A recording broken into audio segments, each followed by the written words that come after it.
2019 had to have been the most stressful year of my life because of the events that went down during this time. Here's some backstory. My sister and I used to share a bedroom. We had a bunk bed and everything. But unfortunately, all good things must come to an end. I was getting too tall and hitting my head on the ceiling in the top bunk, so my mum decided to move me into the spare bedroom. Now, there was always something about that room that my sister and I found creepy. Maybe it was the stillness, since nobody ever stayed in there. Or maybe it was just the atmosphere. But either way, even writing about it sends shivers down my spine. I had complained and cried and begged, but my mum didn't want to hear it, so I was transferred to that dreaded bedroom. It goes without saying that I live in a pretty toxic household, my mum being an extremely narcissistic person as well as an alcoholic, and I had become severely depressed as a result of the constant abuse. It wouldn't surprise me if this entity had been drawn in by the negative atmosphere. The first night I didn't sleep. I was too worked up to even try, but thankfully, nothing happened. My house had been kind of a hotspot for activity, especially for ghosts and such, because my family is sensitive to that kind of thing.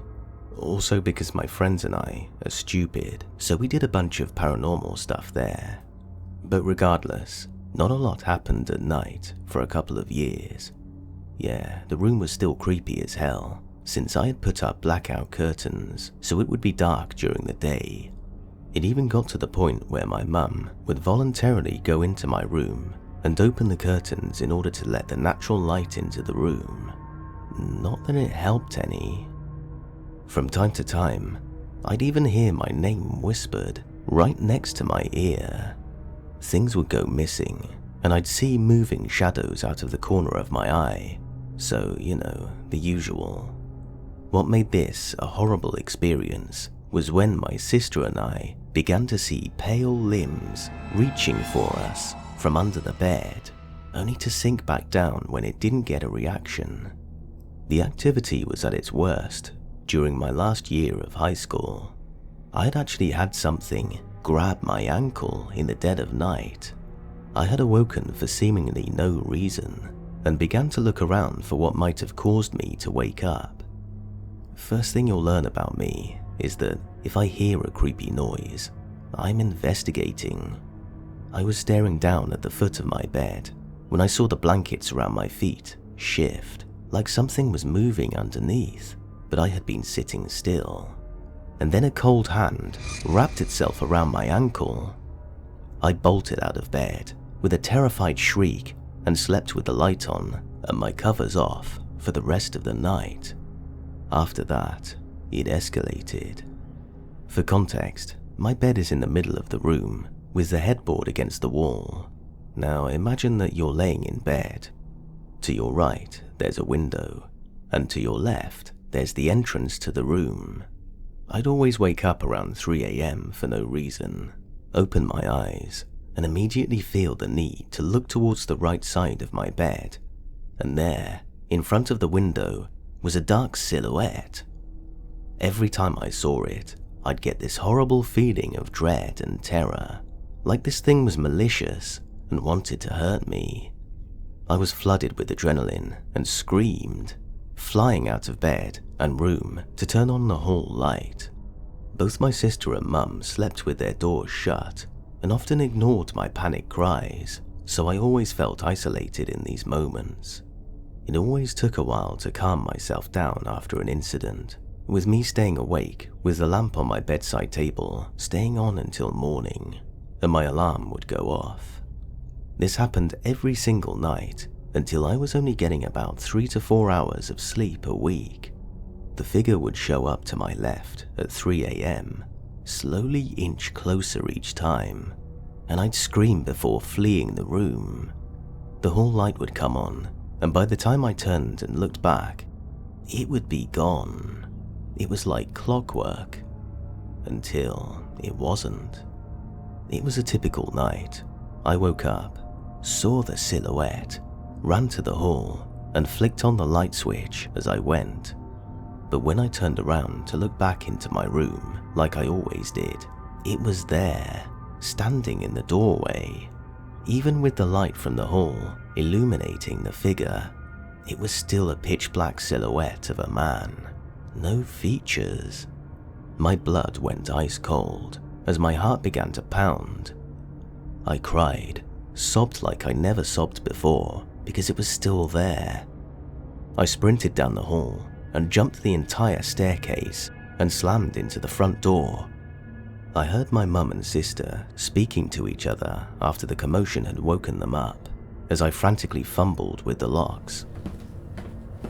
I heard footsteps on the stairs to my right and became hysterical. Thankfully, it was my mother, and I collapsed into her, forcing her to catch me as I sobbed. There was no sign of the silhouette.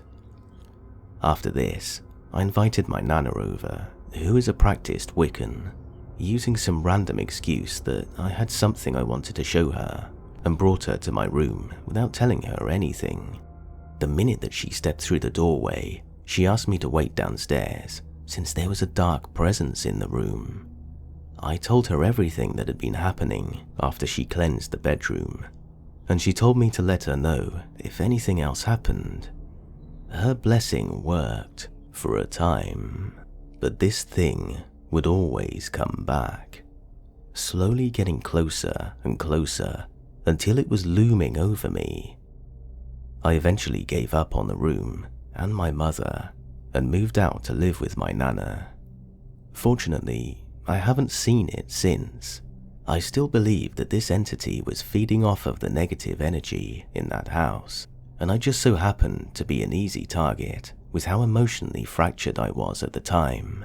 I'm just thankful that I've gotten better and left it all behind.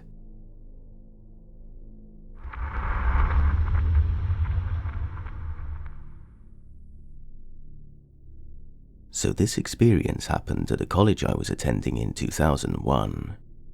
I won't name the college, but it was located in Kansas, and it was an old school. It was my second day, and I was all settled in. My roommate left with her brother and his girlfriend to go eat, so I decided to take a nap. It was like 2 p.m. The way our room was set up, I had a bed under the window, and my desk was next to my bed with a brand new refrigerator on it, and my roommate's bed was on the other side of the room by the door. So I laid down and faced the window in the nice warm sun. I was drifting off to sleep when I heard the doorknob jiggling, but I didn't move, just figured it was my roommate. I then hear the door open and close. I felt something walk up behind me. This is when the hair on my body stood straight up, and it felt like someone was right behind me, leaning over me. So I rolled over real quick, hoping to see my roommate. Nope, there was no one there. I kind of got freaked out, but was like, I'm tired. I traveled all yesterday, moved in, and went out last night. So I decided to try and sleep again, faced the same way towards the window. Now this time, I could hear a rattling noise. I ignored it at first, but it just got louder. So I rolled over and it stopped. This happened twice. The second time, I thought it was my fridge kicking on, but when I felt it, it was not making any noise or moving. Now my sixth sense was on high alert this time. I knew something wasn't right. So this time, I laid on my back, thinking I'll catch whatever it was. I close my eyes and hear the rattling louder than the first 2 times. So I sat straight up, threw my feet on the floor. There on my fridge, the clay teapot I had as a graduation gift was rocking back and forth, like someone had it by the handle and was shaking it. Man, I jumped up and shot out of that room, down the hallway, down the stairs that were wood and just been polished, heading towards the front door because I wanted out. As I pushed the door open, my roommate, her brother and girlfriend were coming in. I pushed past them in tears, screaming I wanted to go home. The brother, who was a football player, had to tackle me and was like, "What happened? You're shaking. What's wrong?" I'm crying, telling him I want to go home and that I'm not going back in that place again. All the girlfriend said was, "I know what happened. We need to talk inside." It took me about 45 minutes, 4 cigarettes, and a damn good explanation as to what the hell was going on. After she explained, we did go back in, and I soon realized I was about to be in for one hell of a ride that semester. And that was not only my first experience, but not the scariest or last. So in the middle of the day yet again, not even a week after the tea kettle incident, my roommate and I were working on something for school. I had to use the bathroom, so off I go, minding my own business.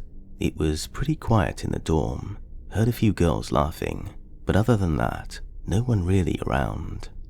There were about 150 girls housed in this dorm. It's 2 levels with a basement, and both floors have their own bathrooms and showers. The bathroom had 6 stalls.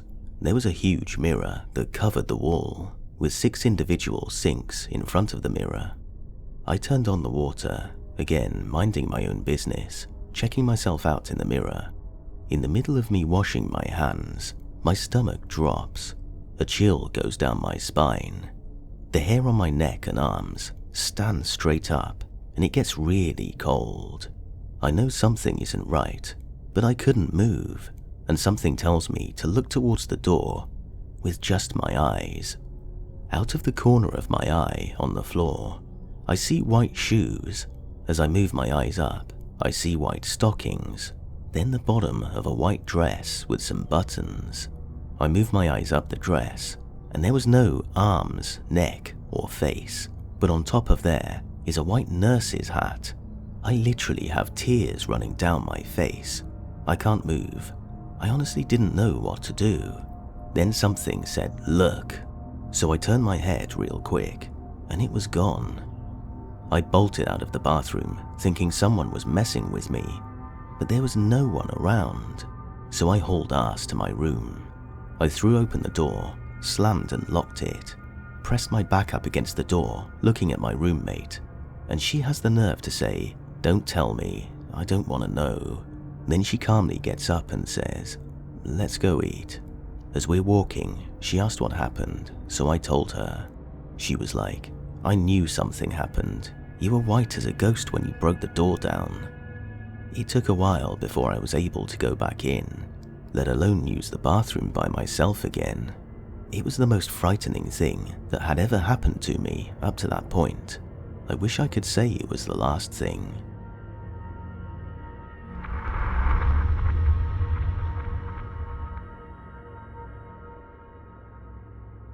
I'll start off by saying I still remain a very skeptical person in most regards.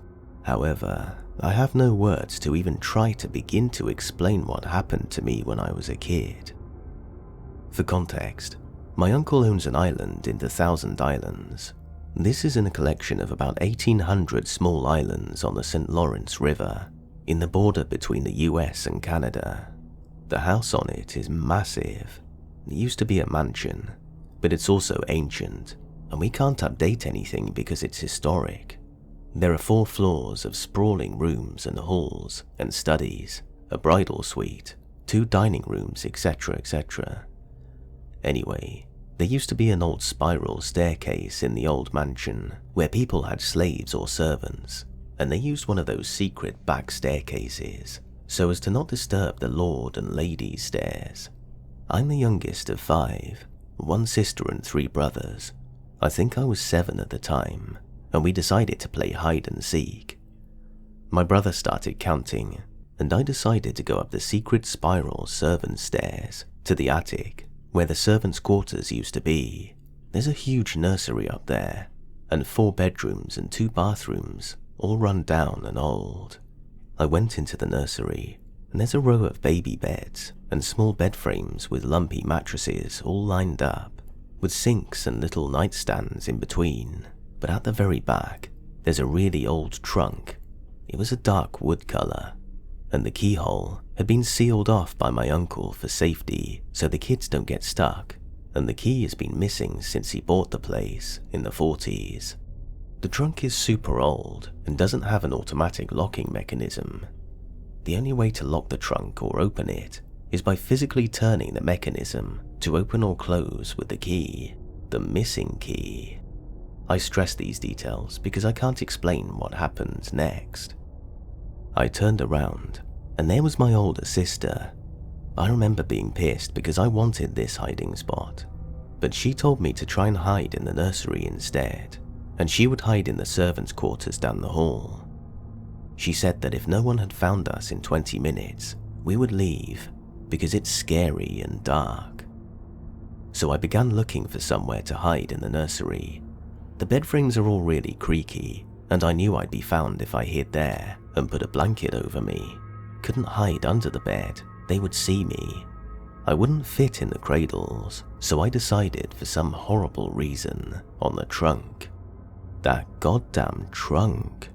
I pushed on the heavy wooden lid, and it wouldn't open.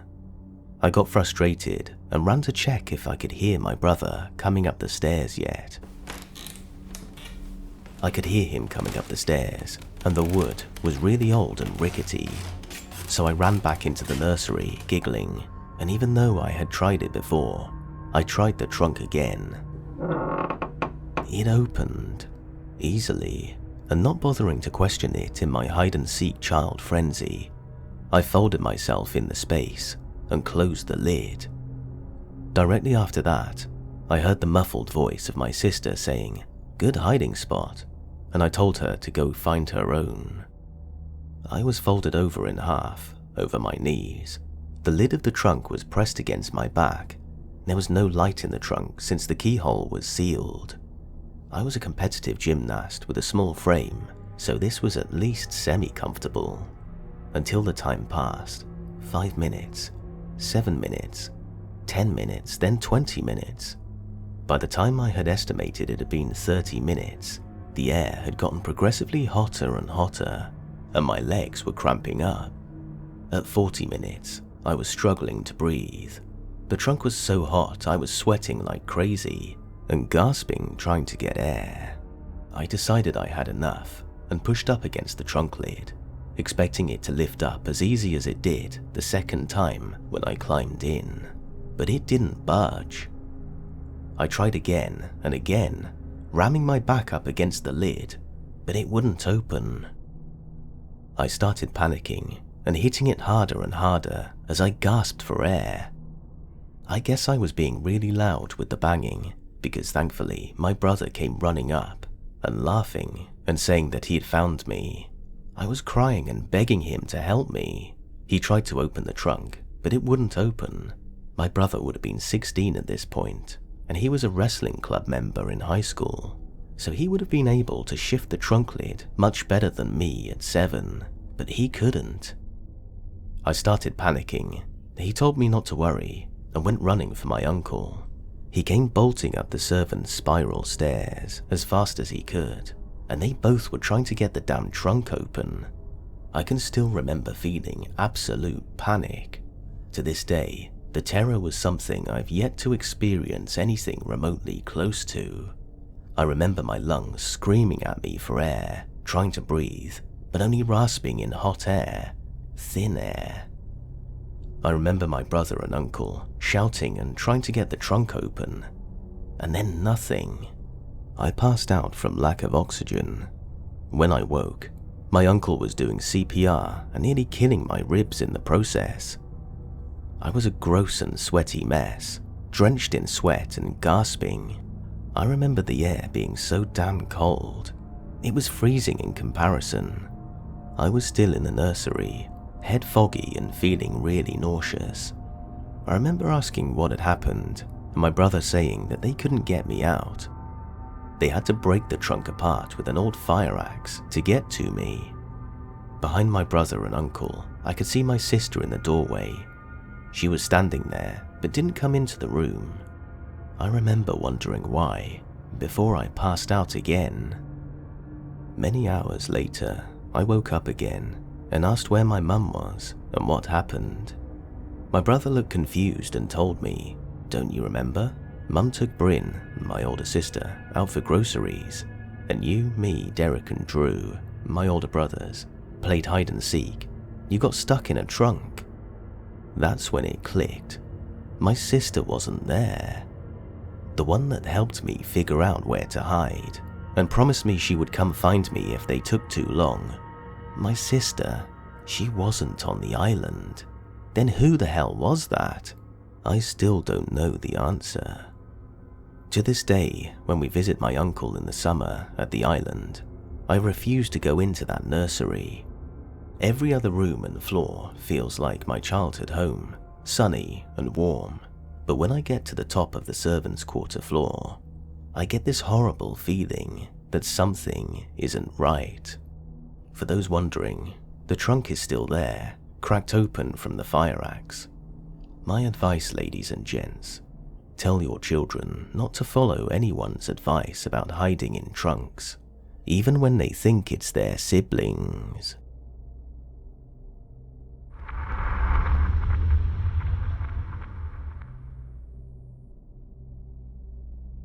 So I've had odd experiences since I was a kid. I was 8 or 9 at the country fair, and my parents let me ride the Ferris wheel by myself. The person working the Ferris wheel sat me with a random man I didn't know. When we got to the top, the man started shaking the car and telling me stories of cars falling off of Ferris wheels and killing people. I was feeling pretty upset when I saw a woman sitting next to him who was both there and not there. She was a round white woman with short brown hair and wearing a cloth dress like an Amish person might wear. She was just sitting calmly and looking at me with her hands clasped in her lap. Seeing her somehow made me feel comforted, like I knew I would be okay. So I sat calmly and didn't show a reaction to the man. I kept looking at the lady, and I think it freaked the man out because he got real quiet and stayed quiet until we got off the ride. I still get pissed off thinking back about this, at what an asshole he was, trying to terrify a little girl. The house I grew up in had some weird stuff happen too.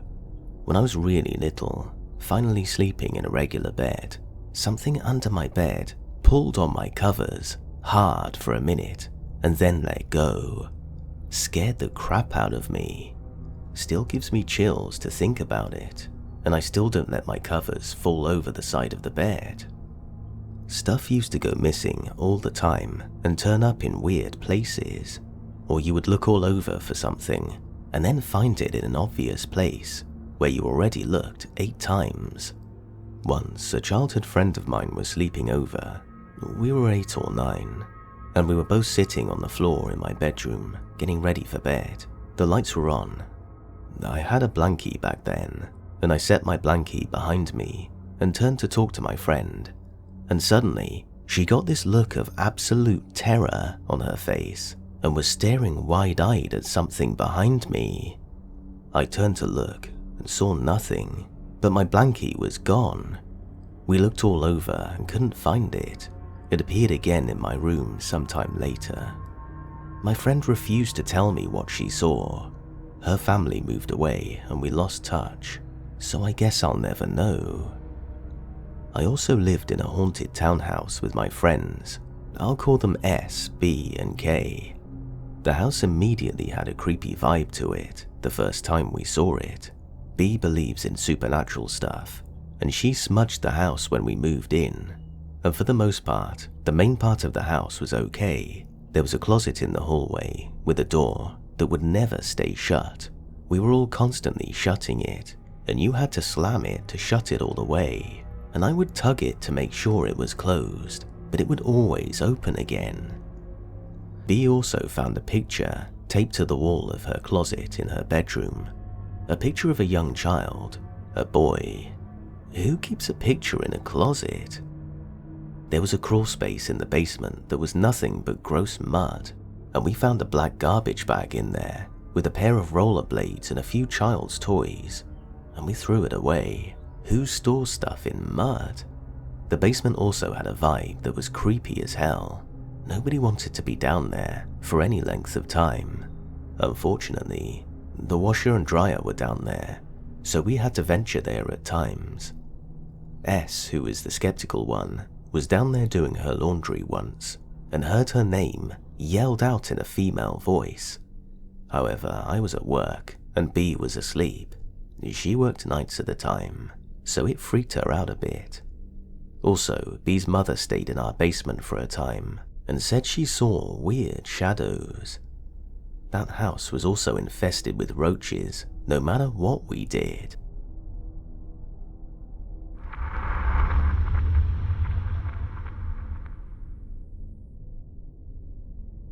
The following story happened to my mum in the 70s, 1 month after my oldest sister was born. My mum and her then husband, he passed away 3 months after this event, were sleeping in bed and had my sister in between them sleeping as well. I know, not safe at all, but this was the 70s and they lived in Mexico. Anyway, it was the middle of the night and all three were knocked out until my mum's husband started to hear my sister crying. So he started calling out for my mum to check on the baby, and the first thing she does was feel for the baby in the middle. She didn't feel anything, so they started to panic because they can hear the baby crying, but they can't find her. My mum gets out of bed and realizes that the crying is coming from under the bed. So she looks under and sees that my sister is there and only wearing a diaper. They couldn't believe what they were seeing because my mum had swaddled my sister and she was sleeping with them. There was no way the baby could have crawled out of bed either. She was a month old. The next day, they ran into a neighbor who told them to be careful with their baby because he had seen a witch on top of their house the night before. Yep, a witch. According to my mum, these witches were known to seek out newborns and basically suck the life out of them by sucking it through the soft spots of their heads. The witch would apparently put the mum in a very deep sleep so that they couldn't hear the baby cry. That's why her husband was the one who heard the crying first and had to wake my mum up. So the same day, after the neighbor told them to be careful, my mum finds some woman who's an expert in supernatural things in her town and learns what she needs to do to keep the witch away from my sister. She basically had to make some sort of crowns from some brush that had a lot of thorns and put them around the house. She also had to put a bowl of salt under the bed and had to have white roses either on the nightstand or under the bed. I can't remember which. My mum did as she was told, and nothing like that ever happened again, and the witch was never seen around their house again. I know it's hard to believe in witches, but I believe my mum, and every time she tells this story, it never changes. Oh, and my sister was not hurt.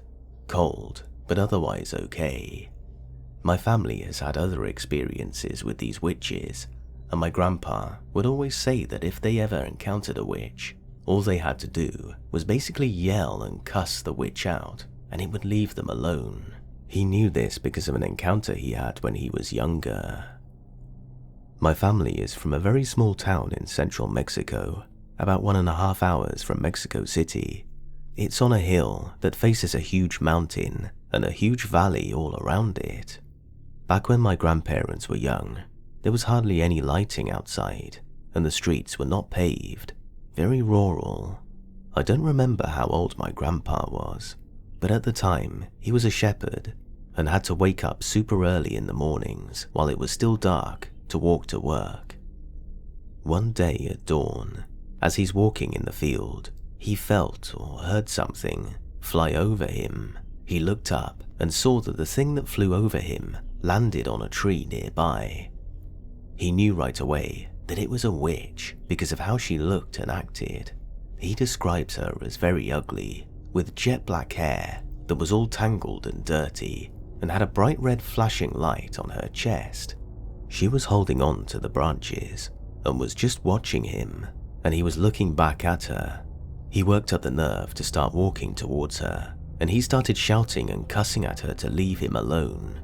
The closer he got, the more he was shouting and cussing. Finally, the witch got pissed off, growled, and launched herself off of the tree and flew off. He said screw this and walked back home. This was soon after one of my aunts was born, so my grandparents are in their room sleeping. Back then, I guess it was normal for couples to sleep in separate beds in the same room, and that's how they were, with my baby aunt sleeping in the room directly connected to my grandparents. It was in the middle of the night when my grandpa was woken up by a very loud thud that came from above him, and then, right away, my aunt started crying. My grandpa started to call out to my grandma to go check on the baby, but my grandma wasn't waking up. He finally started screaming for her to wake up and ran to her bed. And she finally got up and immediately ran to my aunt. She found my aunt naked and inside of a drawer in one of her dresses.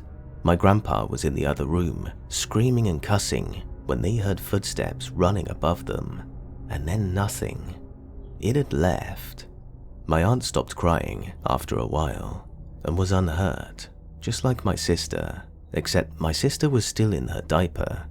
I don't know if my grandma did anything like my mum did to scare and keep the witch away, but I'm guessing she did because my aunt is very much alive and healthy.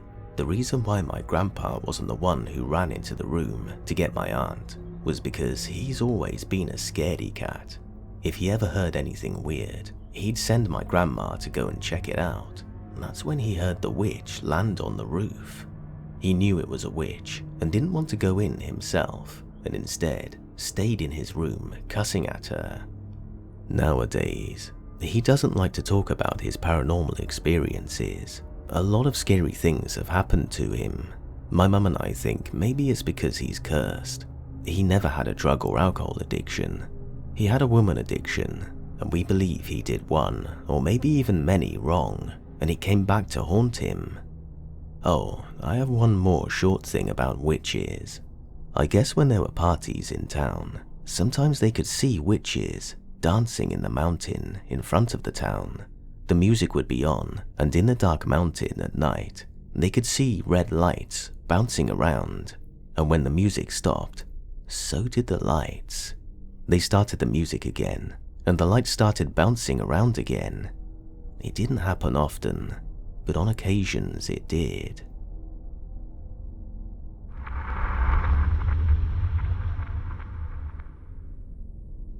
My parents met in the late 80s, and they were both serving members of the military. Shortly after they met, both my parents were assigned to an Air Force base in Ontario.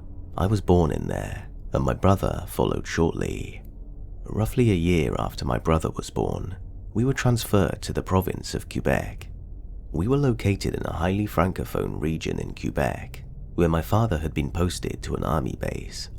My parents decided to buy a house in a neighboring town. It wasn't a luxury home, but I enjoyed my time there as a kid. We had a large backyard, which I spent a lot of time in. The history of the house is unknown to my family. From the looks of it, the house didn't appear haunted. It wasn't bent out of shape. It was just a 1970s to 80s cookie-cutter house in an ordinary middle-class neighborhood. I suppose this might be one of many visions of what a basic family home would look like in North America. In this house, at 3 years old, everything started. We were what I thought was an average family, but happy and in good health. Nobody had any serious issues. The family dynamic was awesome, and my dad was incredibly creative and fun. For the most part, we were good children. We did well in our early school years, and we weren't too spoiled, especially because we couldn't afford to be. But my mother did everything she could to pamper me and my brother. She wanted a good life for us. She would save her money to ensure we always had new clothes and shoes for school. She also always taught us good manners, to treat all people with respect and not to judge others. Despite their eventual separation, they remained to be amazing parents. They always did their best to offer us a good life.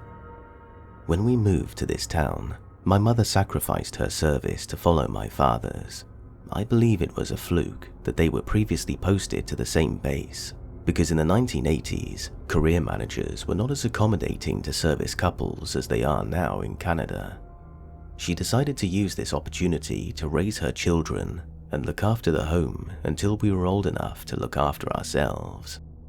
Once you entered the front door of the house, there was a small square area for removing your boots and hanging your keys. There were 2 sets of stairs directly in front of you, one to the ground floor and one to the basement. Below and directly to the left was a bathroom, and inside the bathroom on the left-hand side, there was a small storage space. The space was large enough to kneel down and walk into, so my dad used this space to develop the film since it was a dark and secluded room. While the restroom was on the left, my room was on the right, which was beside my parents' room. I had a small window in my bedroom on the left-hand side that had a partial view of our large, fenced-in backyard. I couldn't see anything though, since the window was located high enough on the wall, and I was almost at basement level. Plus, I was just a little guy. I vividly recall many details. My parents purchased my first bed for me when we moved into that house.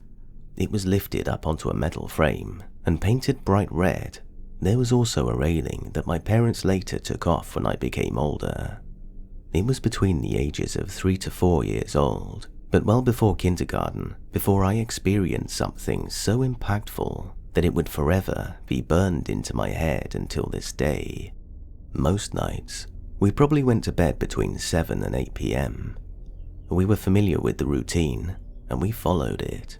We had a very military style of discipline in our home. Not only were my parents in the military, but so were the previous generations in my family, and that culture carried on.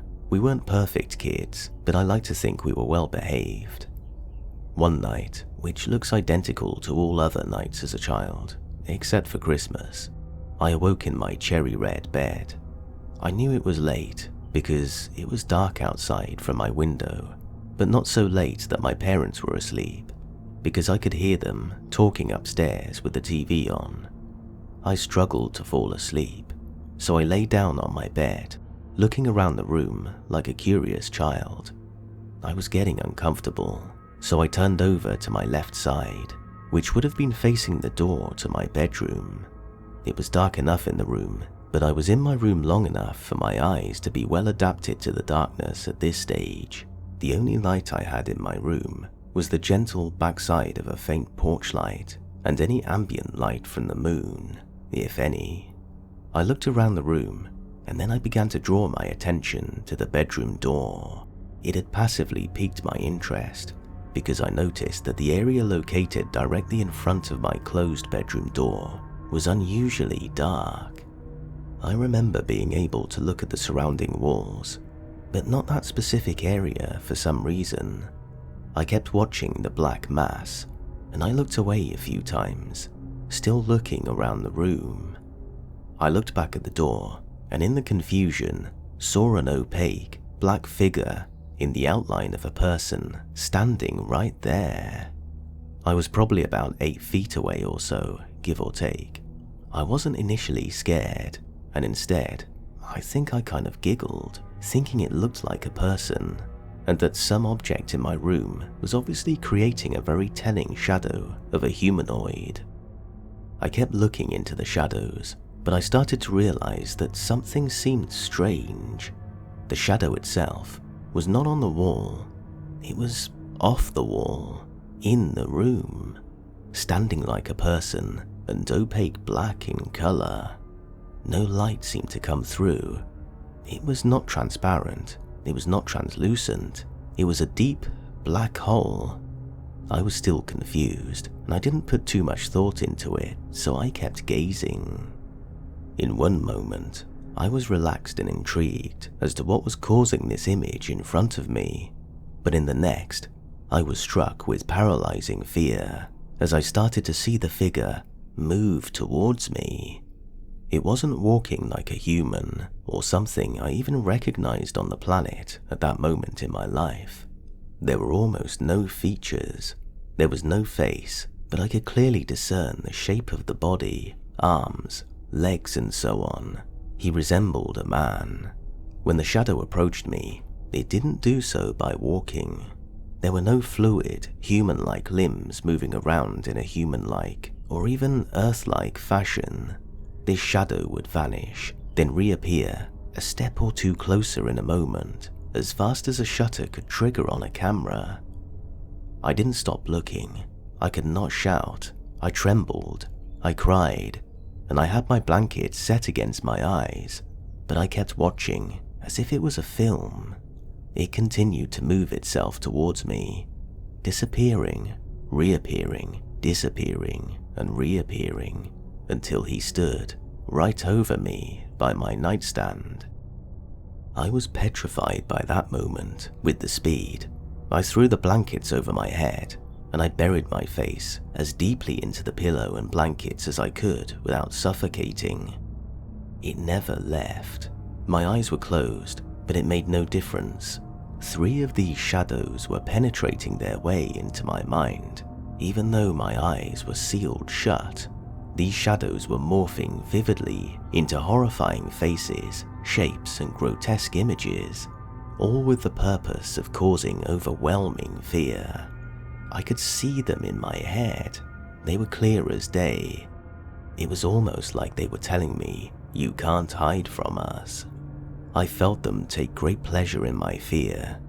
It was very dark and sinister, and I couldn't get these figures to leave. I felt trapped, like a deer being surrounded by wolves. I could no longer bear it, as I knew I had no place to hide.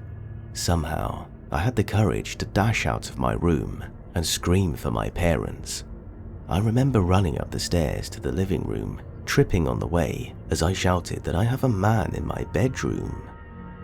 I was emotionally distraught, weeping, trembling, and hyperventilating.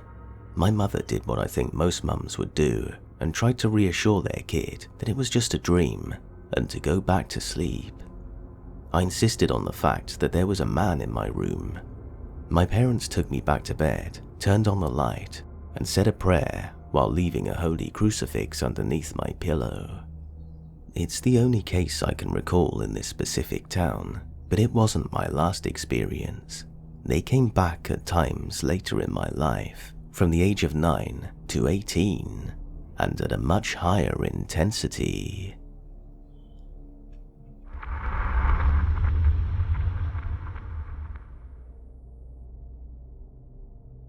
I started my job as a care assistant in a nursing home in 2019. This is in the northwest of England, Manchester.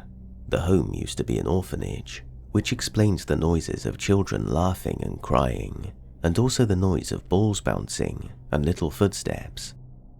There are 4 floors in the nursing home, and on each floor, most residents and the staff working those floors would often see a lady in white or a woman in black.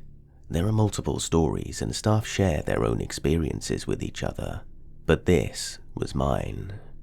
One particular shift, I started my day with the usual routine, coffee, and made my way to start with the first room. As I was walking into the room, I had seen a woman dressed in a long black, old-fashioned dress slowly come out of the room next door. I rubbed my eyes as my heart sank, and she was gone. I carried on with my usual routine, and the lady I was seeing to at the time said, "That woman has been in here again." I asked what woman she was talking about, knowing full well I had just seen her and that I was crapping myself.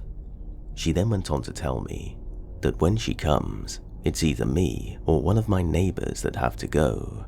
I was confused and scared, and carried on asking her as many questions about this woman as I could. The lovely lady didn't speak for the rest of my time in her room. This was on my mind for the rest of my 12-hour shift. So, later that day, I had spoken about it with another member of staff who had been there longer. She said when the woman in black is seen by the residents, there is a death within a week or 2. At first I was like, "What, I'm gonna die? I've seen her." She said no, she feeds off the vulnerable and the weak. The woman makes herself known, and she shows herself as and when she wants, and I was in the lift going to the very top floor, which was where the children were mostly heard. The lady in white was mainly seen up there. I believe she protects the children still. As the lift stopped at the top floor, as the doors began to open, I heard what could only be described as a woman whispering very angrily down my ear, as it was fast and strong, and quickly the hairs on my neck stood up, and I could hear my own heartbeat hitting my chest. I knew it was her. When I've been on the other units, anyone who has been poorly, I've seen her stood next to their beds multiple times, smiling at them, and sometimes even leaning over their beds, almost comforting them. My next shift was on the top floor again. I began doing a walk-around check, which is routine. As I checked up on one of our gentlemen, who was fairly new to the building and still settling in, he shouted me into his room and asked me if I could ask the lady in the white gown to stop standing outside of his bedroom with her children. Again, my heart dropped, and my face surely said it all. I asked him what time she had been stood outside of his bedroom, and he said he fell asleep around 10 p.m. in his armchair and woke feeling cold and uncomfortable. He said he glanced at the door to see a lady in a white gown with some small children around her just staring into the bedroom for a couple of minutes until they turned to the right side of the corridor. The right side of the corridor on that unit leads to the maintenance door that goes up to the attic. I did ask him what time this was, and he told me it was 2:45 a.m. So after having a mental breakdown and walking away from his bedroom, I carried on with all routine checks, and there was me and another staff member on the unit that day. After lunch, I was stood outside the dining room talking to the girl I was working with, and she said, "Can you hear that?" I said, "What?" She said, "That woman crying." We stopped speaking, and I listened very carefully, and I could hear a woman crying as if she was heartbroken, like sobbing. Then, within a split second, silence. I began to tell my work friend what had been going on, and what the gentleman had also told me this morning. She was freaked out, to say the least. After a while, she took her break and I was cracking down on some paperwork in the office. I had the radio on, but only quietly, and I noticed my battery level was draining a lot. As I was writing, the radio began to switch stations rapidly, and the volume was going up and down, up and down. The same cry that we heard before was coming from the radio. I literally dropped my pen, left my phone, and dashed from the office. And just as I got out of there, the gentleman in 417 shouted to me, "I told you to tell her." So skip to a couple of months down the line.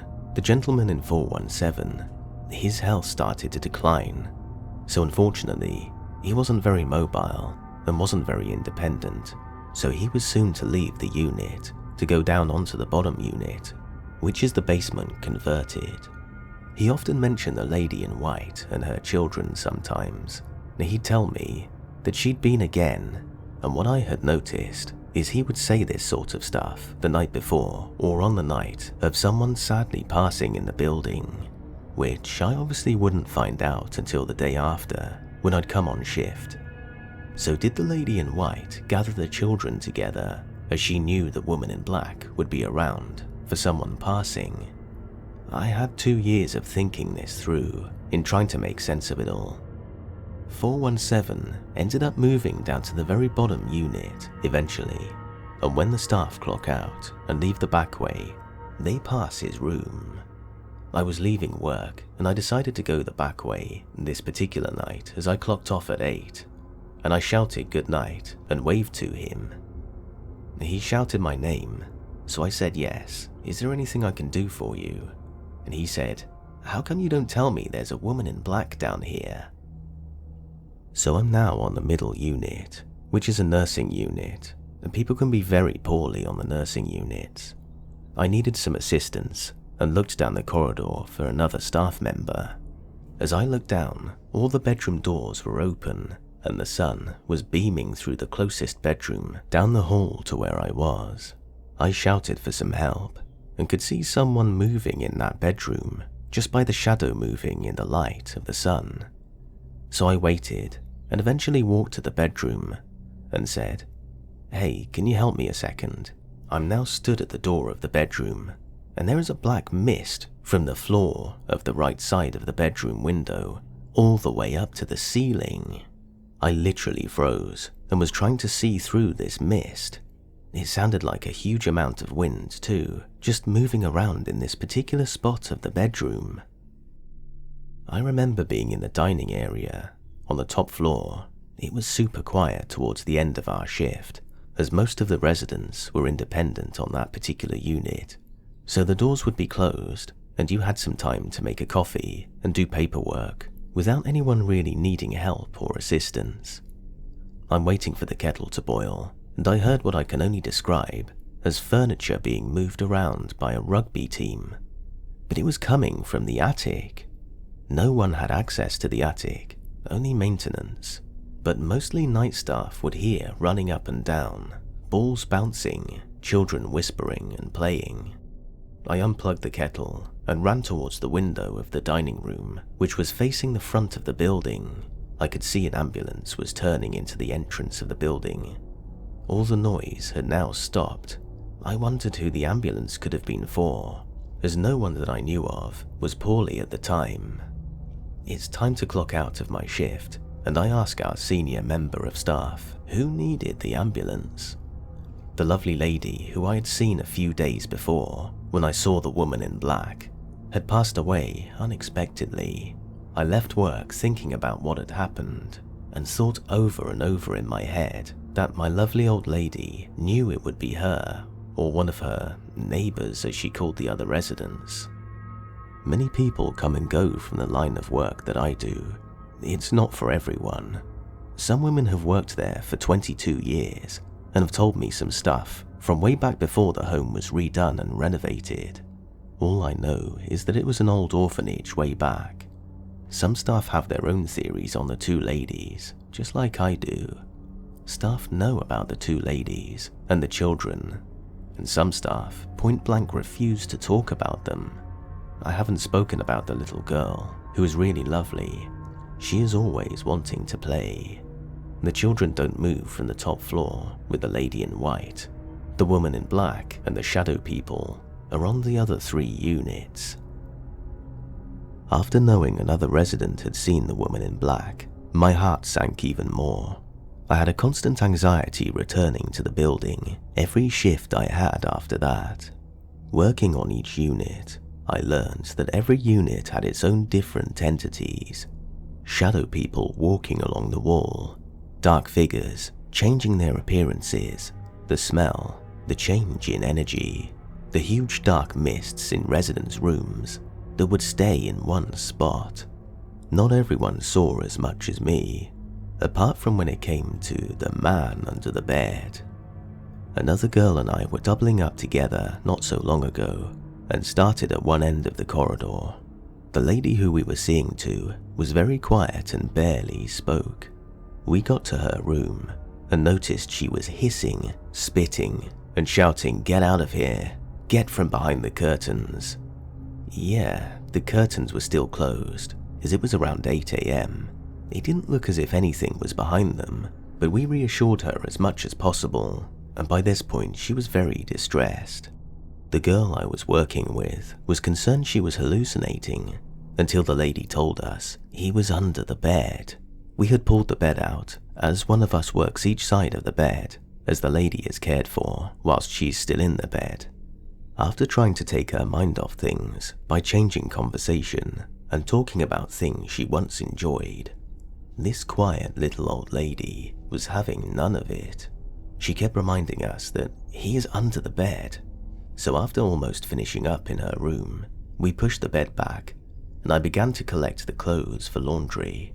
Within seconds of picking the clothes up and being ready to go on to the next room, the other girl who I was working with was pushed backwards onto the floor in full force and was kicking thin air. I panicked and asked her what had happened, and she screamed, "Something is actually under the bed." She stood up with tears running down her face with fear and repeated herself again.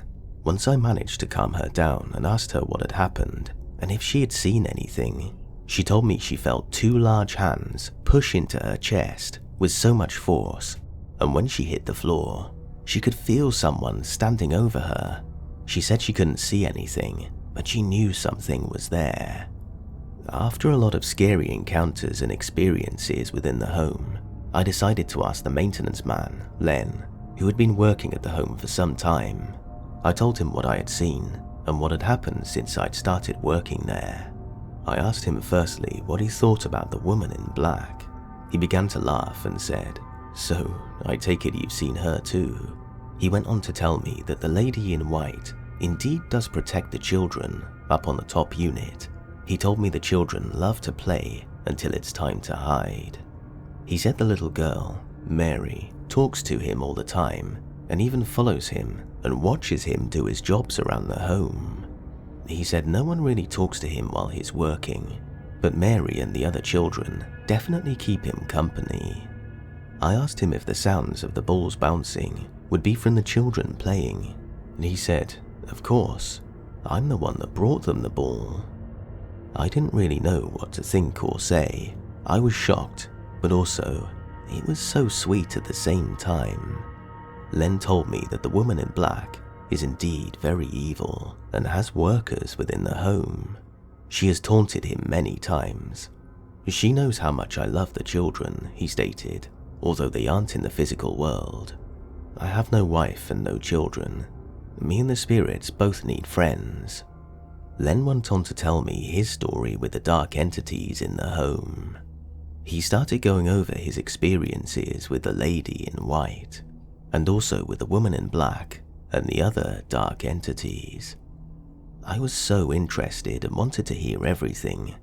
I asked Len if he could start from the beginning, so he did. The first dark encounter, as Len called it. He had been left some notes from the staff over the weekend about lights flickering and switching on and off. The same problem was happening on every other unit barring the top floor. Len began to look into this straight away and started on the middle floor. He started in room 313 and wanted to make his way through the home onto the other units. Len said he walked into 313 and saw all the lights were on. He flicked the switches. Everything was fine. No tripping, no flickering. He said he waited around a couple of minutes to see if he could see any other issues. Absolutely nothing. Len turned his back and began to head for the door.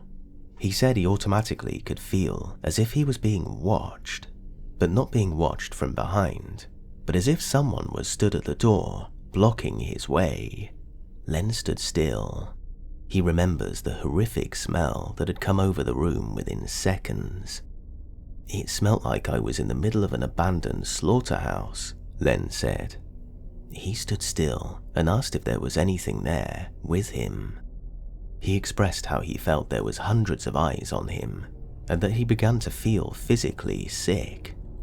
Len ran out of 313 and never told anyone about it until he met me. He said, "If there is one room I'm scared of, it's 313. I asked Len about his first time seeing the lady in white.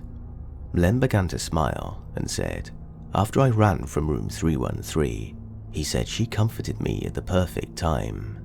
He told me after a while, once he began to feel better, he sat on the fire exit stairs outside the top of the unit door, and he saw a woman in a lovely white gown coming up the stairs. He said he stood up for her to pass, and before he knew it, she was stood in front of him and he was stood in front of her. Her smile brightened my mood suddenly. I felt better. Len moved out of the way to let the lady pass, and he noticed she was floating rather than walking, and she disappeared through the door. He said, and all of a sudden, I knew she wasn't there in the physical world, and I was no longer afraid. As he looked through the glass of the door the lady in white passed through, he said there was 5 little children beside her, and that's how I met my little Mary. Len and I spoke many more times about his experiences. The one he enjoyed speaking of most was how he met Mary. After seeing the lady in white and the children, Len was no longer afraid of the home and the darkness that lies within it. He quoted, "In the darkest of places, the light will always find you." Len had noticed his tools would go missing while he was working on jobs, and then would return. Len began to slowly talk to the spirits of the children, as he knew it would be them. He said he had a warm feeling and could feel them when he couldn't see them. Until he first saw Mary, he said he was sat in his office on the bottom unit. It was a normal day. Len said the usual routine. My office door is always open while I'm in there. From the corner of my eye, I could see a little person stood in the doorway. I turned my head, and there was Mary in her blue dress. Mary smiled at me and waved. I smiled back and asked her what she was doing down here. Mary said she was running and hiding from the other children. I told her my name, and she told me hers. I then said to Mary that she can hide in the office, but only when the door is open. The visits from Mary became more frequent, he said. I began to know her better and started to bring in old books from home into my office, and noticed she would take pencils from my office, so I knew I had to think of something better than books. And that's when I brought the ball, he said whilst laughing. I know everyone thinks I'm a crazy old man in here, but I don't care. I can see a whole different world to many others, a world much more beautiful. I found out Len moved his books and toys he had brought for the children into the attic, as it's empty and very big, and that's where they are most of the time. Len didn't want anyone moving or touching what's for the children.